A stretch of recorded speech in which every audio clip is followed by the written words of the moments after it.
I would like to introduce our speaker, and Sheila Gray. Sheila, I've known Sheila for a long time. My wife knew Sheila even before I did. They were office mates for a while. Sheila oversaw the Master Gardener program here in Cowlitz County, and then went to Lewis County. They swept her off her feet. She gracefully went that way. But Sheila was a faculty member with WSU. And certainly the skills and knowledge, and she was willing to get on Zoom today and talk to us about rose pruning. Sheila, thank you so much for tuning in today. And I think everybody can see your presentation. Just let me know, and I'll toggle through the slides for you. Great. Thank you, Gary. And thank you, everyone, for tuning in. I've done a little bit of Zoom, but not as a presenter, mostly as a participant and attendee. So we'll see how this goes. As Gary mentioned, I was with WSU Extension for about 23 years, and with the Department of Natural Resources for about 8 years before that. So adding it all up, the numbers jibed, and in 2018, it was time to turn the page to the chapter of retirement. But all along, I've been growing roses. I think all told, I have about 43. I know. Once you get counting them, you're like, oh my. I have a couple of climbers, some miniatures, grandiflora, floribunda. I do have one David Austin left. I went through a David Austin phase for a little while, and there are some roses that they either like where you put them or they don't. And several of my David Austins were not happy, so they went to live with my mom, and they're much happier now. Today, I want to talk to you about some basic rose care and pruning tips. It is getting into the time of year that pruning is done for roses. And so we'll talk about some things to consider and just a few other items in regards to being successful growing roses. So Gary, if you'll bring us forward.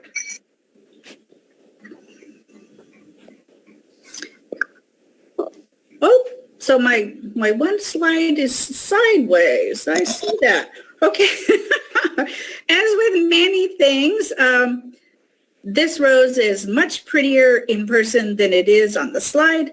It is Love's Dream. If you notice on the bottom right, I have my hand held up next to that trio of blossoms, and they are literally as big as your face. Really fun. So that would be a grandiflora in the types of roses. And this is the shrub that I did most of the pruning photos on for this program. Okay, so when we're pruning, let's talk about what we need to do pruning. It's a good idea to have some proper pruning tools on hand. You want to glove up, and depending upon how stickery-pickery your roses are with thorns, depends upon the type of glove that you want to wear. Generally, I can get by with a pair of coated gardening gloves. Some people prefer leather. I've got some hand pruners down there in the teal. If your branches and canes get such that they're a little thicker and sturdier, rather than struggle with the hand pruners, a nice pair of loppers is a good thing to have on hand. And on occasion, we need to do some surgery. So that's where the saw comes in handy. All right, so we have them. We want to make sure they're clean. And we might not think about it. Gary mentioned cats, and Betty's decided that just like kids when you used to get on the phone to talk to somebody, they'd ignore you until you were on the phone. Once she discovers that attentions are elsewhere, she thinks she should be part of the program. Okay, back to clean tools. We want to start with clean tools before we even make that first cut. And so you want to do that by using a 10% bleach solution. And we're not having to soak them, just wipe them down. And the reason why is we don't want to spread anything that may be already on your tools to your roses, and then again, between each shrub, because even though, yes, they're all rose bushes, they're individual plants. And one may have some issues and the next may not. So we don't want to spread from that clean shrub to the one that has issues and then pass on to the next. So it's a good idea to take a couple of minutes, have your bucket of solution, your cloth, wipe down the tools that you've been using and clean them up between those shrubs.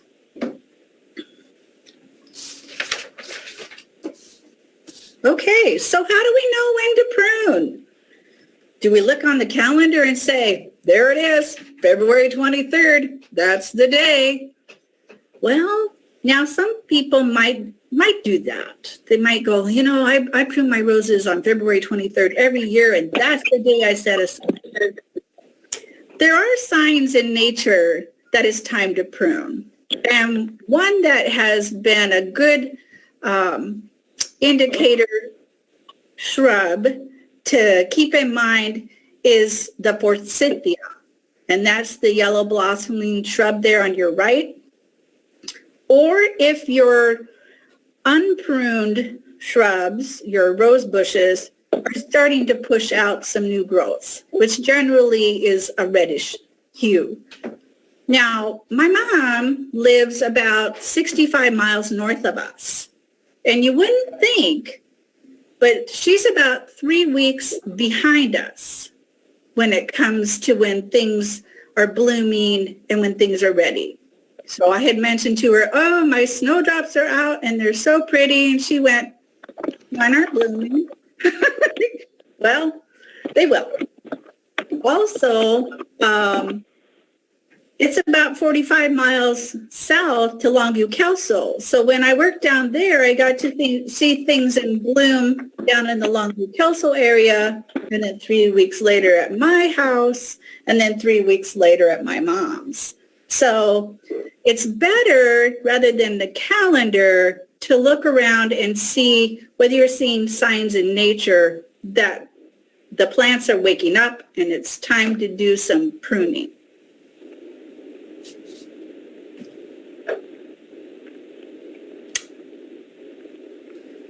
So where should we begin? You go out there and you're looking at your shrub and you're thinking, okay, there's a lot of branches and canes and stuff. The first thing is just to take a good look at your rose bush and see what survived over the winter weather. See if you have any die out of canes, whether you have any that grew so that they're crossing and rubbing on each other. Did you have any breakage from either wind or maybe snow, because we had some of that this year? Here in our backyard, we measured in about 10 inches of snow. I didn't really think we'd get that much, but boy, we sure did. So we want to take a look. What do we have existing? And then take note of those. Anything that has died back, we'll remove that. Things that are crossing over, rubbing on each other, take a look at which one would be best to remove. And then those little tiny canes that are smaller than a pencil, we want to get rid of those because they're just not going to do much in support of the overall health of the plant. So sometimes if your shrub is planted too high and the graft union is above the ground, the graft union is where the rootstock and the scion have been grown together. And in roses, they usually bud them. So you have your rootstock and then you have a bud, either, I don't know, they usually do about 4 or 5 because not everybody successfully grafts. If it's too high, then you might get sucker canes that are popping up, and the foliage will look a little different from the above graft foliage. And if you were to leave it when it does bloom, the flowers will not match your top flowers because those are the rootstock flowers. So we want to let the rootstock do its job by providing water and nutrients to the top graft through its root system and let the blooming happen on the top. So that's why you want to remove those. Now, some people say cut them. Other people say twist and tear them. I generally cut them. And they're going to look healthy. It's like, oh, but that's a healthy part.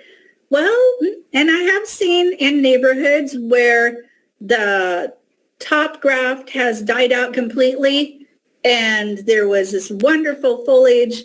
What you'll probably notice is a single blossomed flower, not multi-petals. Looks like a wild rose per se for the flowers. So the question is, are all rose plants grafted? Most are grafted. We're seeing more are being offered on their own roots. The reason why they're grafting is because the flowering portion was doing a fabulous job. It blossomed, but it just didn't grow roots well enough to support the plant from year to year to year. And then the other question is, what if you have a hard freeze after you prune? That's the gamble we take. You could wait until later, and the last frost date is generally right around Mother's Day. If you wait until Mother's Day to prune, you're looking at 6 weeks out before your first bloom set. So there's something to think about. I haven't had really any hard freeze damage from pruning time in mid to late February to bloom time in early June. Most of the time it works out fine. Okay. So if you see there in the left slide, we've got that brown medium-sized cane there. That's dead. It's not going to provide anything to the shrub, so we want to cut that out. You can see where we did that in the bottom lower right. There's a little, there we go. Yep. So that's one that comes out. You want to try to cut as flush to the main cane as you can. Don't leave a stub. It'll just die back and be a potential site for problems. Okay. We don't want to cut too far up. If you look on your slide to the right, the bud is on the left there. And the cut is about 1 inch above the bud, and what that will do is die back, and the cut is flat.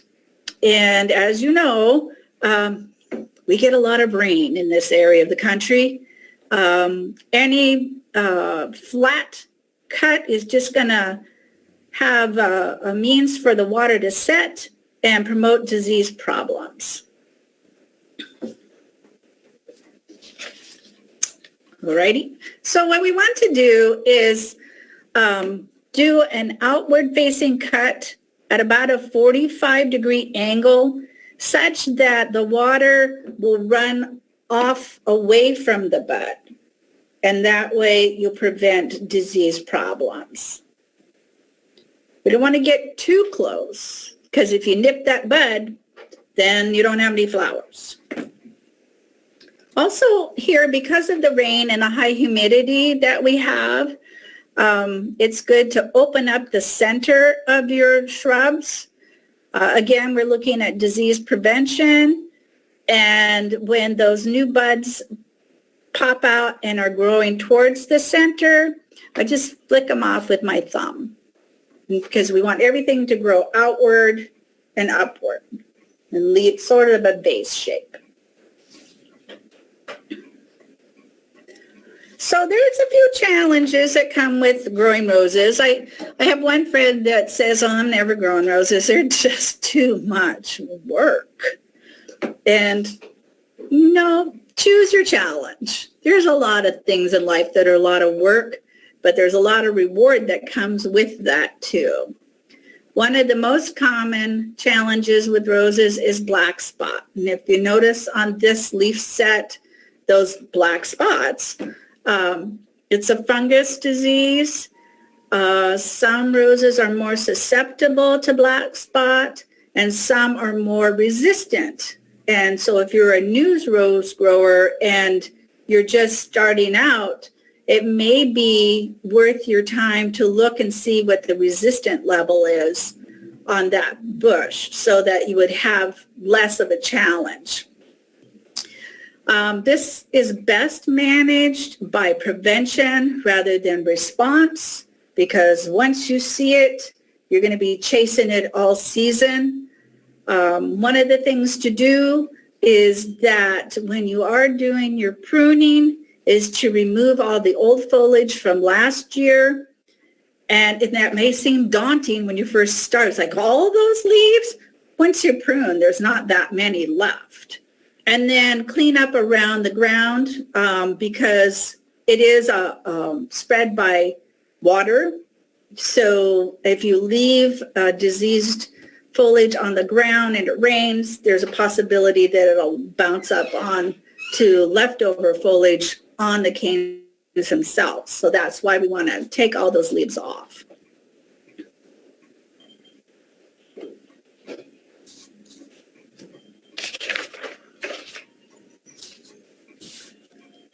Okay, so we're moving on.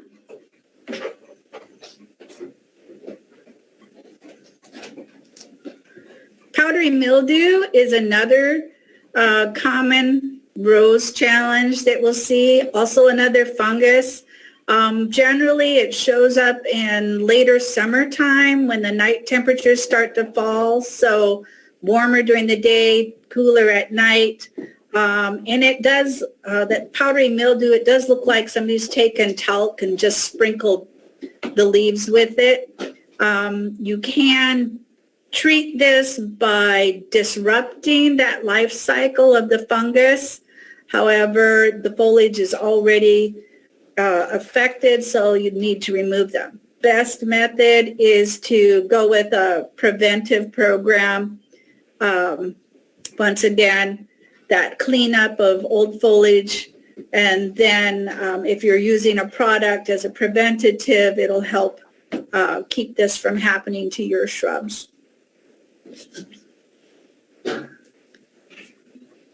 And what's life without a few aphids? Except these guys are amazing. I should say gals. Aphids have the ability to reproduce without the benefit of a male if their populations start to decline. So, my gosh, one day you have a half a dozen, the next day you've got hundreds, and that's why they generally feed on the most tender, succulent parts of your shrubs. Because they do have a piercing, sucking mouthpiece. So you can go out and manually remove them if that's therapy for you, and depending upon how many you have. Some people use sudsy soap to spray on them, or just a hose with a sprayer to knock them off. But they are something that really have to stay on top of because of their means of being able to reproduce. So a multi-use pest product that is labeled, and let's keep that in mind.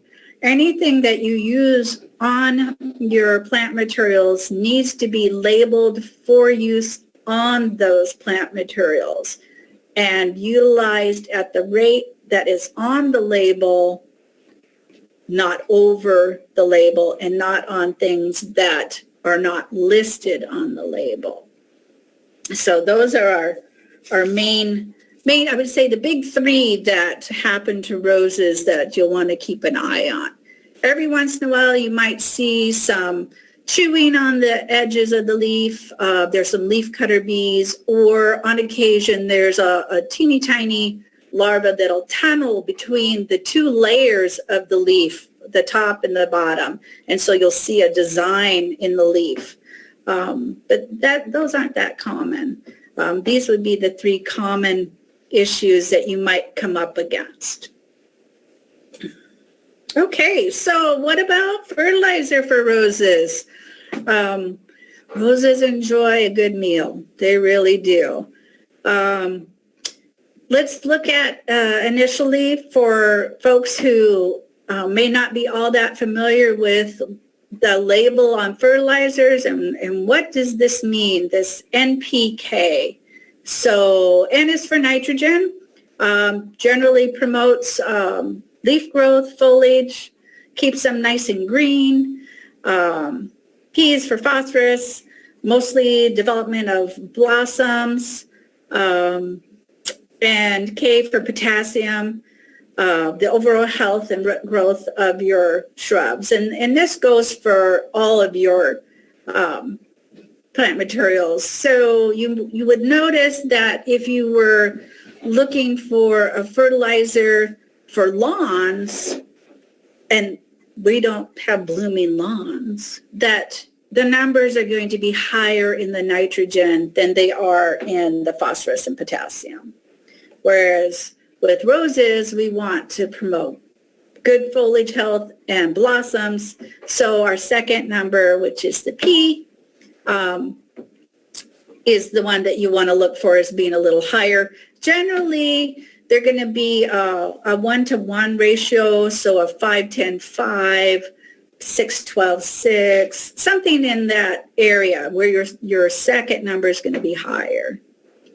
Now, some rose growers use alfalfa pellets or alfalfa meal as a supplement to top dress in addition to their fertilizers.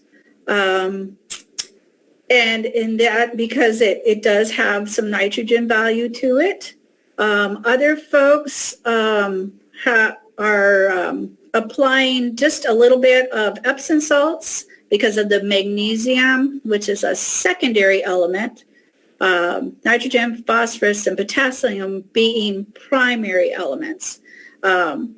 Some folks are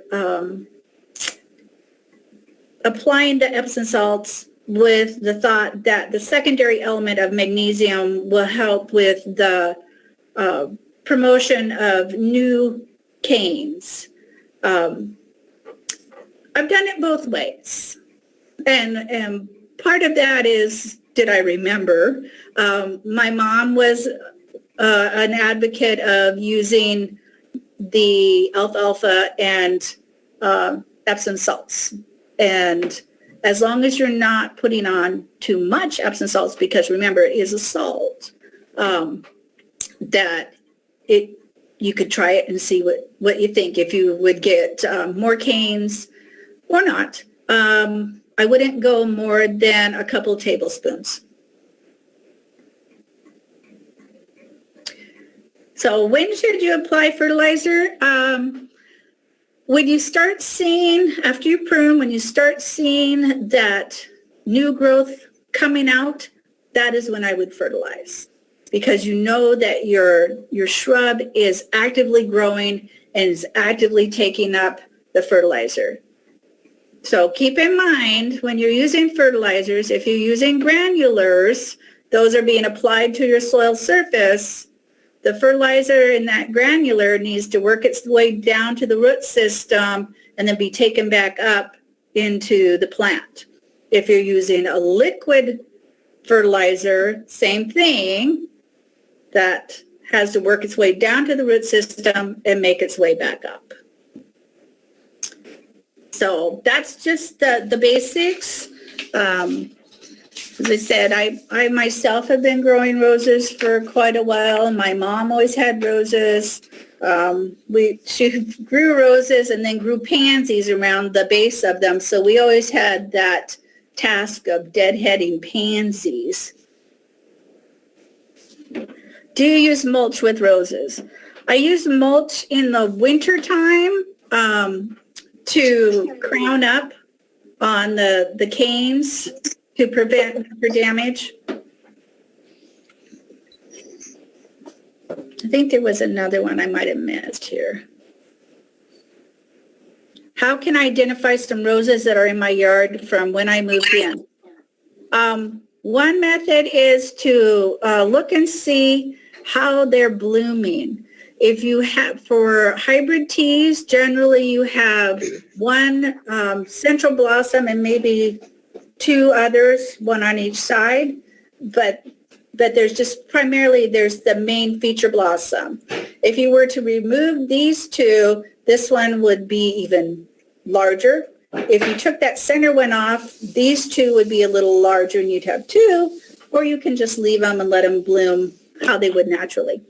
Floribundas are usually, the blossoms are arranged in a spray per se. So you've got several blossoms, main stem, and then several little branchlets and blossoms.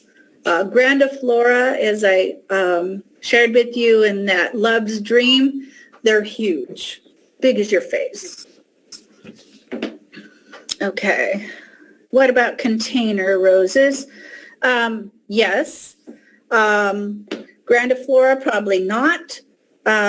Your containers are going to need to be big enough to accommodate your roots, because remember, if you don't have a good root system, the plant can't take up the nutrients that it needs to grow successfully. Looking for okay. What is a good place to buy specialty roses? I'm in search of a damask for medicinals.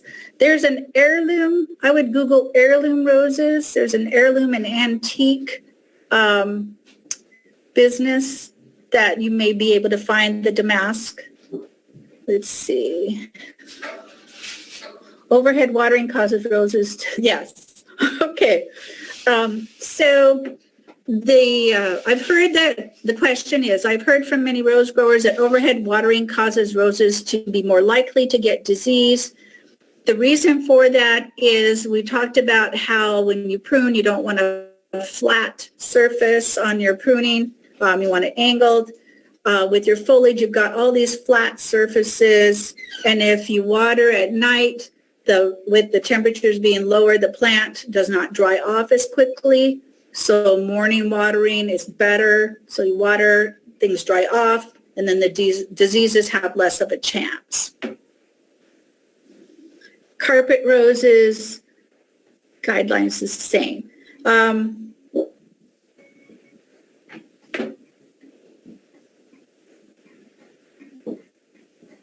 I would say the guidelines for your carpet roses are similar. That's sort of the hedgerows. Take out anything that's dead, rubbing, and then to the height that about one third off at maximum. Linda Chalker Scott. Yes, I am familiar with Linda. And like I said, some people feel that magnesium is helpful, others don't. I would not put a lot of magnesium on through the Epsom salts. Your choice. Climbing roses. Oh, okay. So that last photo, if Gary can pop that up.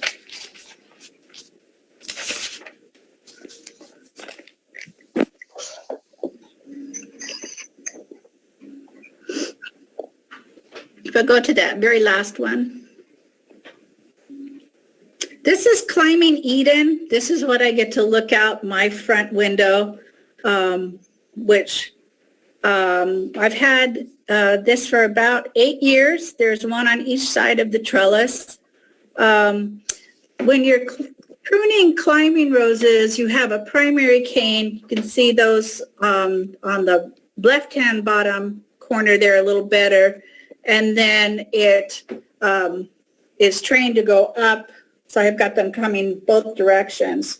So off of that main cane will be little branchlets, and they usually prune those back to about 2 buds. And you'll know where the buds are because they're the little nubbies. And then from those, they'll put out new growth with their blossom buds on the tips. I really like this one. First saw it in the Portland Rose Garden and then hunted it down to be able to have it.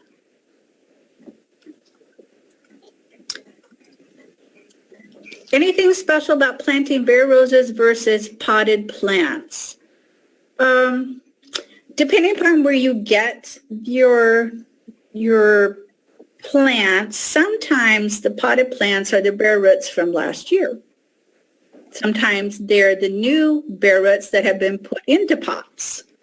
So as far as planting them differently, basically you're planting the same. Your potted ones, depending upon how long they've been in the pot, may have some new roots already growing because they're in a soil versus being healed into a sawdust bed per se. So the same thing, you want to make sure that you have a center mound of soil. You're putting your roots over the top so that we're supported, putting in the rest of your native soil and tamping it down gently to get those air pockets out and then watering them in.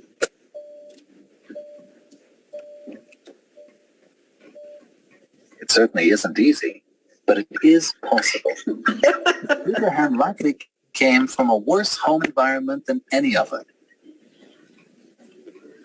Well, if you have a planting partner, it makes putting them into the ground easier.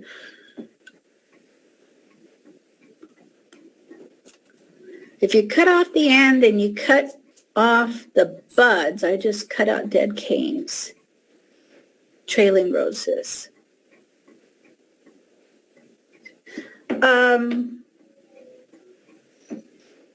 Okay, so there's a primary cane and then there's secondary canes on trailing or climbers. So I cut my secondary canes back to about 2 buds, and then I find the new growth comes from there.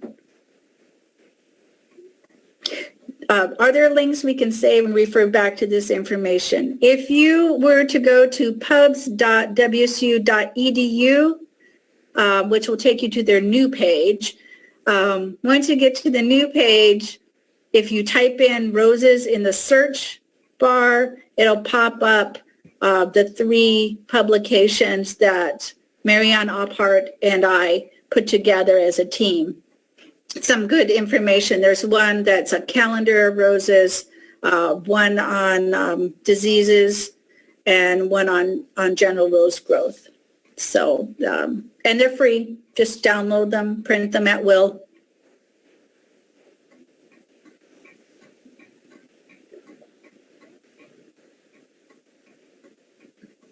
Other questions? Oh, sure. Well, let me put that on the... Did you post that website? Alice just did that. Oh, no, yeah, Alice just got that. Great. She's quicker than I am. Yeah.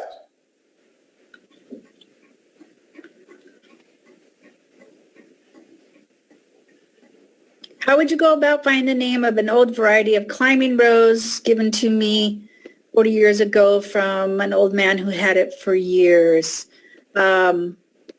You might find it at the Heirloom Rose site, or perhaps at the American Rose Society website. You might look there and see if they have some information on vintage roses.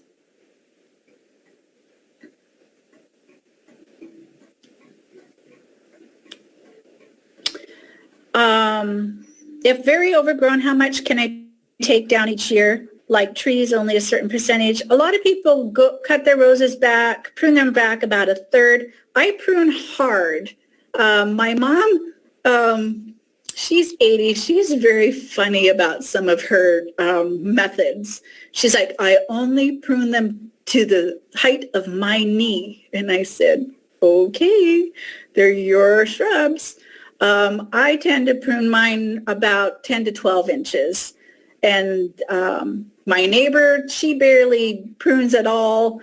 And so they're your shrubs. If you're a little skittish about how hard to prune them, then go lightly at first, and then maybe try one or two a little shorter, a little harder. Up to you.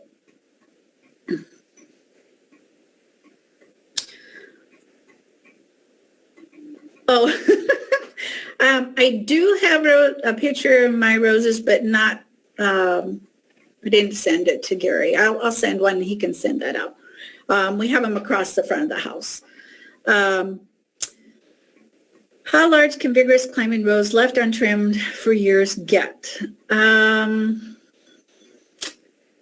would say they can really grow. If they like where they are, if the light conditions are met, if they're well fertilized or even not, you know how blackberries can get. Roses and blackberries are related, both being in the Rosaceae family. It could really grow. Now, whether or not it's going to give you a nice bloom set if left untrimmed, that's debatable.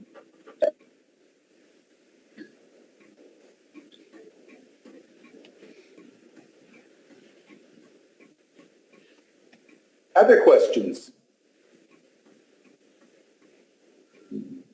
Boy, I think you answered them all, Sheila. We'll stay around for a couple more minutes if you have questions, but I want to thank everybody for connecting, and especially Sheila, thank you very well for a nice job. You